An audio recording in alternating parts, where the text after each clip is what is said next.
doesn't have a choice but to try to move down or hit the car in front of him. They're going that much faster, So he comes down. There is contact. Winkler gets sideways in front of Thompson. Thompson backs out.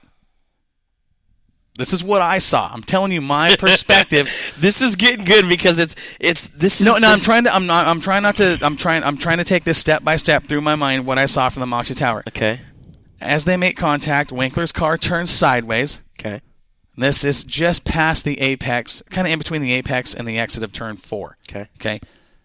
Thompson gets in the back of him, or they make contact. Right. Winkler turns sideways, completely sideways in front of Thompson. Thompson backs out. Knows Deibel is coming. He doesn't know how far back Deibel is at this point. He could be right there. He could be half lap. Right. Like a racer, back on the throttle, drives through it.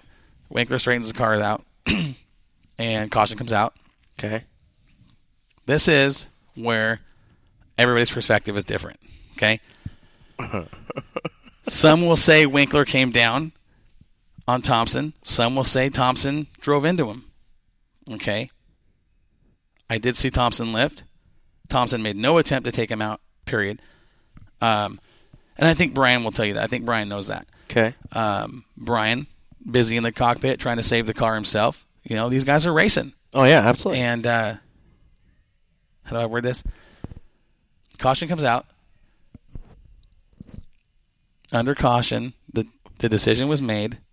You're trying to word this right. I can see the wheels turning. I don't want to, again, I'm not trying to call anybody a liar. I'm not trying to call anybody wrong. I'm not trying to call anybody out on anything. I'm simply saying what I saw is going to be different than what 10 other people saw. Okay.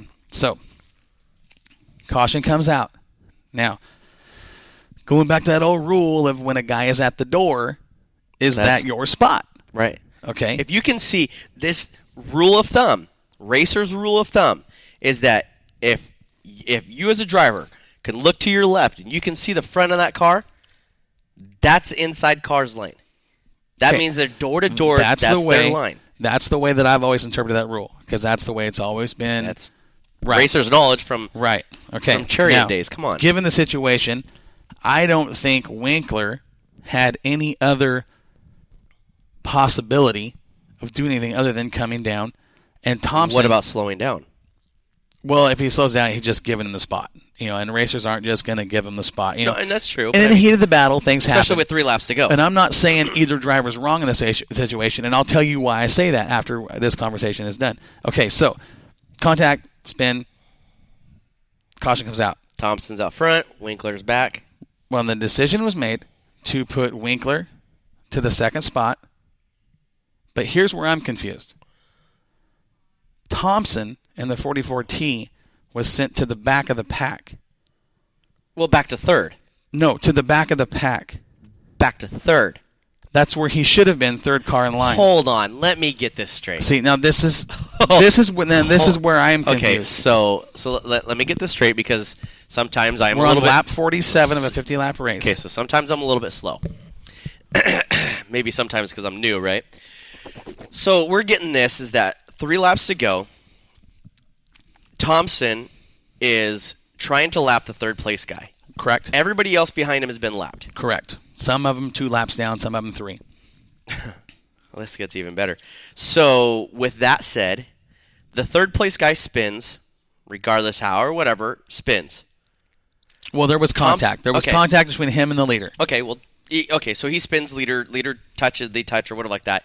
So you're telling me that the leader, Thompson, goes all the way to the very back of the pack, past the lap cars that he's already passed, and has to start way back there? Yes.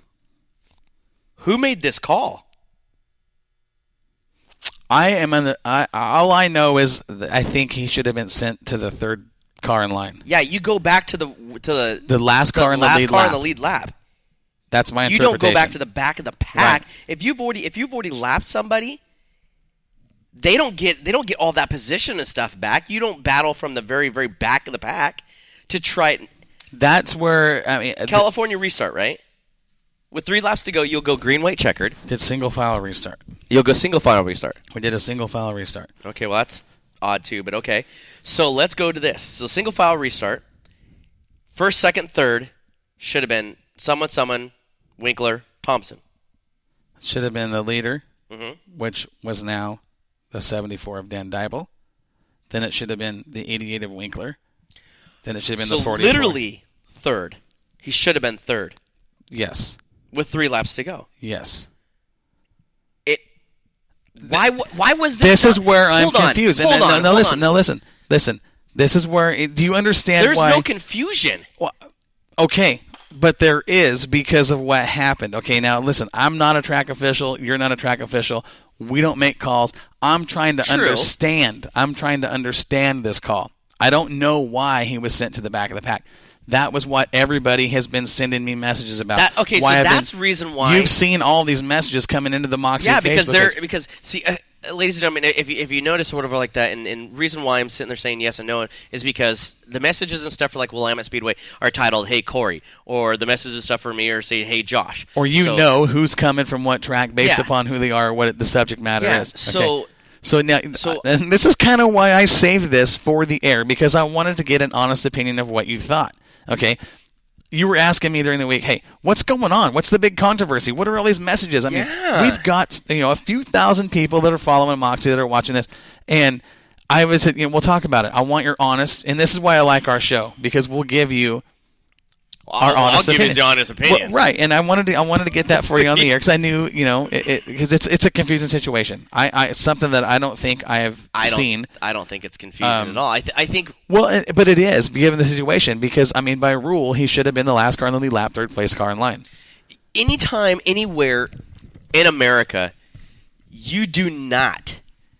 If you've passed somebody, you don't allow them to get grandfathered those positions and stuff back. That basically means that everybody that's besides NASCAR, okay, let's NASCAR get that. Sucks. Yeah, I already know. Let's get NAPCAR. Okay, so let's get NAPCAR out of there, is because hey, you as your leader, if you don't pit or whatever like that, and you want to go back around, you get that lap back. Right. Okay. Well, we're not NAPCAR. No. Okay. This is real racing. Yeah. Right. So the thing is that you do not, with 3 laps to go. I don't care if it's even 125 laps to go. If you've lapped all those people, hence, on the reader board, on the scoreboard, those people are still a lap down. Correct. If you didn't go a lap down, you start in the back of the lead pack. Right. No confusion. There's absolutely zero confusion. Who has ever made this decision, right? I'm sorry, but your decision was wrong.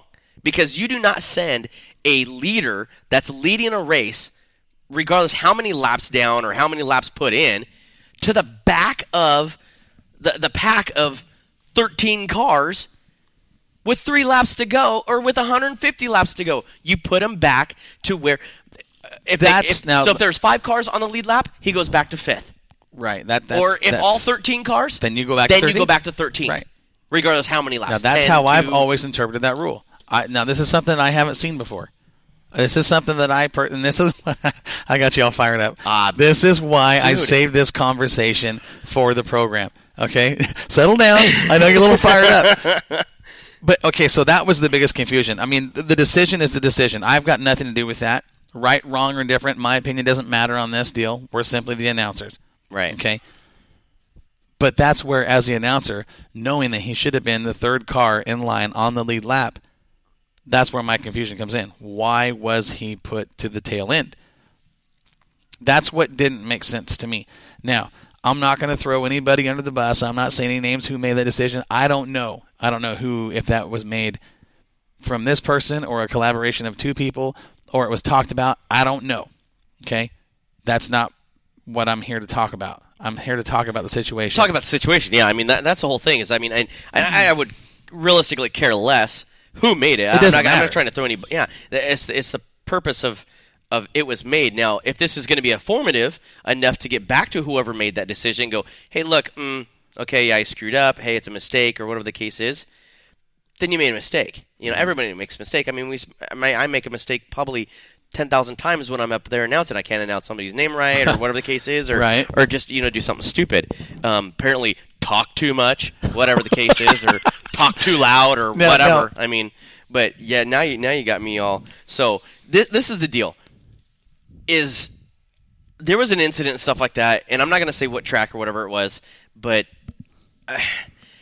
this is what I was told. It's not a completed lap unless unless everybody crosses the line and all that type of stuff, right? So if you have an incident that happens on You've already given this deal away. Everybody knows what you're talking about.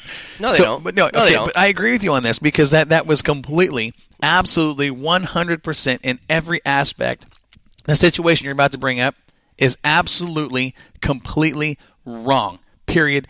If that's the way that was going to be called, you'd never finish a race. Never finish a race. How can you sit there and say that this has to be one way and then turn right back around and that's another way for someone else or another way for another race? I don't get that. I don't understand. I don't understand how it changes from race to race to race to race. Does it benefit that person or does it benefit that driver? Or does it benefit another driver? I think a lot of that is human error in the situation. I agree. In the situation. This is why black and white rules. This is what a rule book is all about. Exactly. Okay? Now, I think to avoid all that, you sit down, you write a rule book, you talk about situations. This is the type of stuff that has to be discussed in meetings over the winter.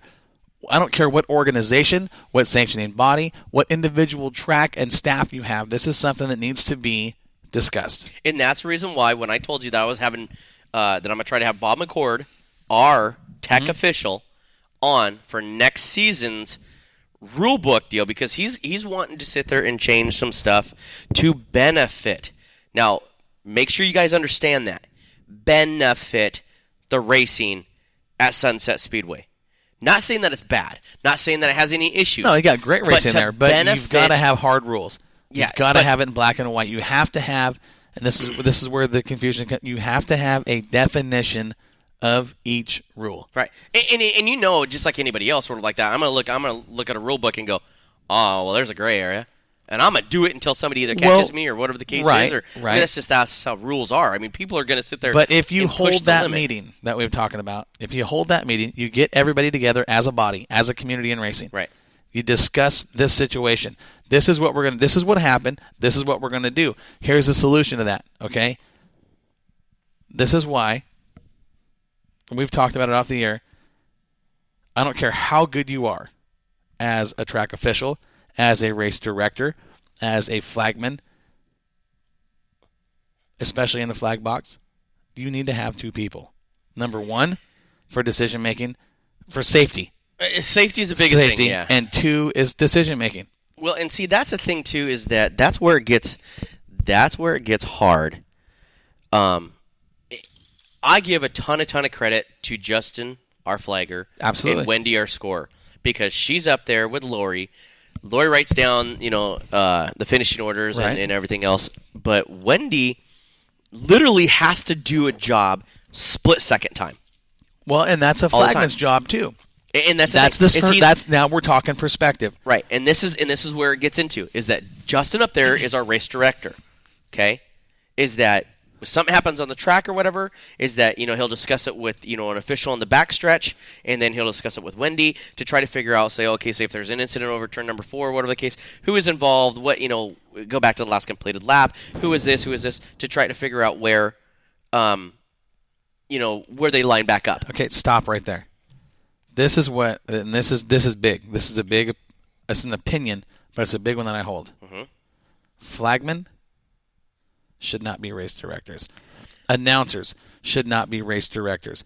Race director is a singular position that sits in the tower, watches the race, and communicates with the staff around the racetrack. Right. What did you see? What happened? What happened here? It's too hard for a flagger who doesn't watch the race. Can't do it. To watch incidents and stuff like how do you put that on? And I understand. Okay, I'll give it like this. Bobby V. Okay, Big Bobby V that used to be up there at Elma now does the Northwest Modified Tour and everything else. When the tour comes down for the Wild West shoot or for the Modified Tour, he is the race director. What is his job? To sit up in my tower and direct that race. To look at what's going on. Boom, boom, boom, boom, boom. If he sees a situation, the decision is his. That's right. Okay, I think that's the way it should be at every track. Now, I know you're talking, and